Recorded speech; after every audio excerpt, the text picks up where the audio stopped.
Okay, boys, if there's ever a day that you're going to get a short video out of me, this might be it. Um, just settling into my little house for the next, whatever it is, 10 nights. I'm going to continue on the movement theme. Okay, so talked about the principle of human body needs to move. I'm not going to be able to get any of this stuff done while I'm talking to you. Human body needs to move in order to survive and thrive. That is not just exercise. Okay. I've got a little anecdote for you today. So yesterday, tons of walking, tons of steps, riding the little pedal car. If you saw any of that stuff, I think I was like 19,000 steps. Felt great, right? Today I was on my feet more than I was yesterday. Okay, but way less steps. So the I was on my feet, and I guess maybe I shouldn't say more. Whatever. I was on my feet ton yesterday, on my feet a ton today. Significantly more steps yesterday. Significantly more movement yesterday. Okay. Um, Today I am. My feet hurt. Um, Way more tired. And it's all because I was like mostly standing still. I was mostly standing still at my little mixing board, and I didn't have the movement through the joints that is so beneficial. So, pro tip: don't stand around, even if you're standing. Right, movement's the goal. Standing, yes, is better than sitting, just mostly because of the positions and the positions it puts your joints into. Um, but man, movement is the goal.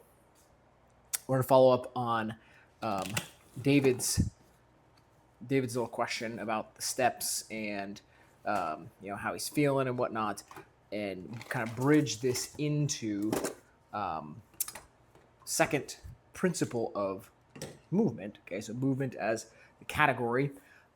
Principle number one being human body needs to move. The next principle being, hey, the human body needs to be physically challenged in order to survive and thrive. The physical challenge, this is where we start to get into the realm of exercise. So here's the whole equation. Stress, physical stress, plus recovery equals adaptation. The way we get better, the way we get better at accomplishing tasks, the way we get stronger, the way we grow muscles, the way we lengthen tissues, all of this stuff is through do the hard thing. Your body responds to it, essentially says, hey, let's become more resilient in that area. Let's be more capable of accomplishing that task. So through that recovery process, we have adaptation, we change, we become better on the other side of it. Okay, that is, in a nutshell, that is all of training. That's why we need to do hard things. So there are a lot of things to consider, other than is it hard? Yes. Then therefore it's good. No. Okay, Grotman, you can probably say this better. Just being hard is not the goal. Is hard necessary? Yes, but not all hard is good. Okay, so it's not just to say that, hey, we need to just do the absolute hardest thing possible. No, we need to be wise about this. We need to be strategic about how we challenge ourselves. Okay, so I think the big thing that currently David is experiencing is he was showing, I forget what the month range was, but basically he had an average step count over a number of months of, like, I think it was, what was it, 7,000 or something.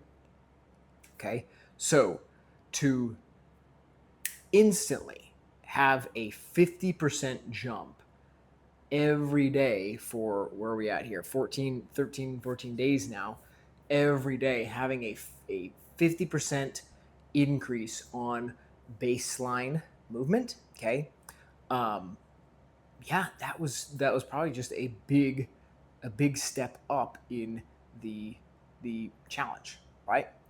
Now, the good news is walking and steps, um, the risks are pretty low, right?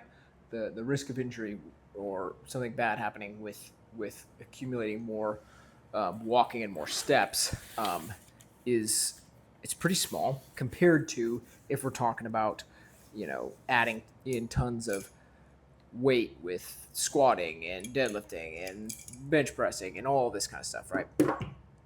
That we need to be a lot more I don't want to say careful, but we need to be a lot more wise and a lot more precise with that kind of dosing, right? But it totally checks out that if you added 50% of your kind of chronic volume, we would call that, in an instant, and now sustained that as this new level, um, there's a difference between what your fitness, your ability is able to get you, and then just stuff like tissue tolerance, right? It can literally be the tendons in your feet or your in your knees, in your hips, whatever it is. That stuff could just not be prepared to handle that workload, right? Um, but again, like I said, when we're talking about walking, I would say, hey, generally, like you're pretty safe to push the needle there without any big consequences. And I'll just say it, like in normal times, we don't recommend daily workouts, right?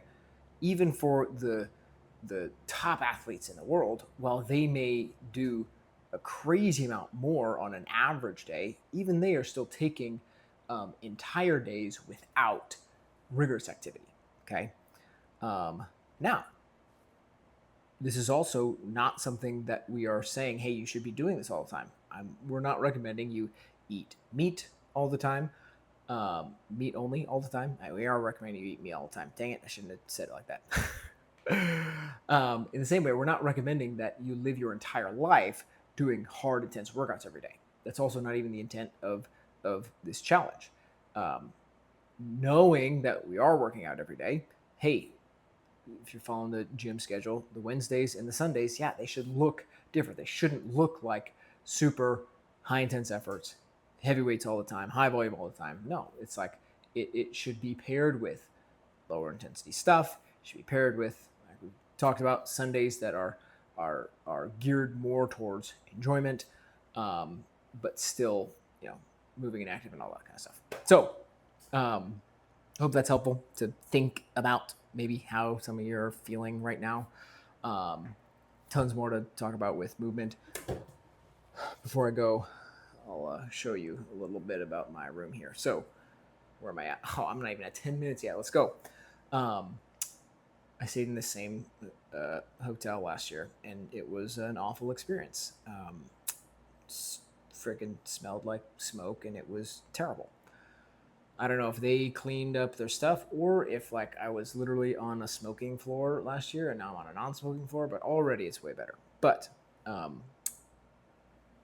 even without that, this guy right here, I brought this from home, from my house, and this sucker's been running for the past 24 hours before I am in here. So eliminating toxins from the room. That blue light, that's what it's supposed to look like when it's worked well. That was red when I first plugged it in. So that meant there was plenty of crap in here. And now it's saying, hey, it's not detecting as much crap in here. So that's a big win.